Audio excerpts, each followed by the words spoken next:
Dear friends, अस्सलाम वालेकुम। आज हम CSS general science and ability का इंतहाई इंपॉर्टेंट टॉपिक डिस्कस करेंगे जिसका नाम है फर्टिलाइजर। ये 2019 के अंदर भी पूछा गया था, अब भी आने के इसके चांसेस हैं। फर्टिलाइजर क्या है ये हम जानेंगे। फर्टिलाइजर वो ऑर्गेनिक या इनऑर्गेनिक मटेरियल्स हैं जो कि कुदरती तौर पर भी मौजूद होते हैं और आर्टिफिशियल भी तैयार किए जाते हैं। इन्हें की ग्रोथ के अंदर इस्तेमाल किया जाता है और इनके अंदर नाइट्रोजन, फास्फोरस, जिंक, आयरन वगैरह शामिल हैं। अगर ये तमाम मटेरियल्स पौधों को ना फराहम किए जाएं तो उनकी ग्रोथ प्रॉपर नहीं होती और वो मुकम्मल तौर पर फल या फूल नहीं दे सकते। तो ऑर्गेनिक मटेरियल्स या न्यूट्रिशन वो कितनी टाइप के हैं उनको हम डिस्कस करेंगे।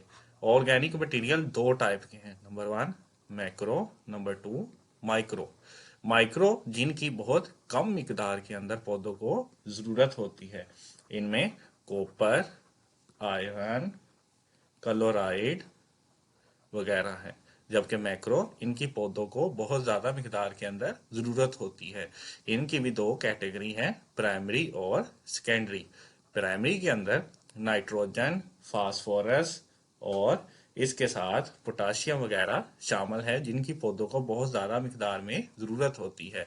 और सेकेंडरी न्यूट्रिशन के अंदर मैग्नीशियम, सल्फर और कैल्शियम वगैरह शामिल है जिनकी पौधों को प्राइमरी की निस्बत कम मिकदार में जरूरत होती है।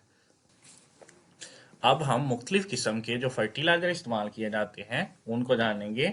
नाइट्रोजन फर्टिलाइजर के लिए जो अमूमन फर्टिलाइजर इस्तेमाल किया जाता है उनमें यूरिया और अमोनियम सल्फेट शामिल हैं। और इस तरह फास्फोट फर्टिलाइजर के अंदर जो इस्तेमाल किया जाता है वो ट्रिपल या सिंगल फास्फेट शामिल हैं। और जो पोटाशियम के अंदर फर्टिलाइजर इस्तेमाल किया जाता है उनमें सल्फेट वगैरह शामिल हैं। अब हम जानेंगे कि फर्टिलाइजर की क्या क्या नुकसानात हो सकते हैं। नंबर वन, फर्टिलाइजर की वजह से सोइल की एसिडिटी में इजाफा हो सकता है। अगर हम उसे प्रॉपर इस्तेमाल रेगुलर रूटीन के साथ करते रहें तो सोइल की एसिडिटी में इजाफा हो सकता है। इसके अलावा हेल्थ के इशू क्रिएट हो सकते हैं। नंबर थ्री, इसकी वजह से पोल्यूशन में इजाफा हो सकता है।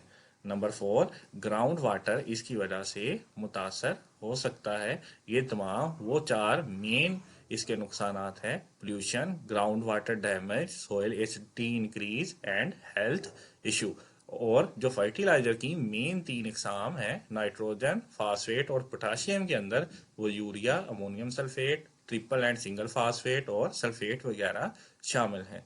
आप CSS general science and ability की तमाम प्लेलिस्ट देखने के लिए पिछले तमाम पेपर्स की 2016 से 2020 तक स्कॉलर एकेडमी के अंदर विजिट करें और स्कॉलर एकेडमी को सब्सक्राइब करें। अगर आप किसी भी मुकाबला जाती इम्तिहान सीएसएस, पीएमएस, पीपीएससी के लिए परेशान हैं तो परेशानी छोड़ गए और स्कॉलर अकेडमी को सब्सक्राइब कीजिए और मुस्तकबिल को बेहतर बनाइए।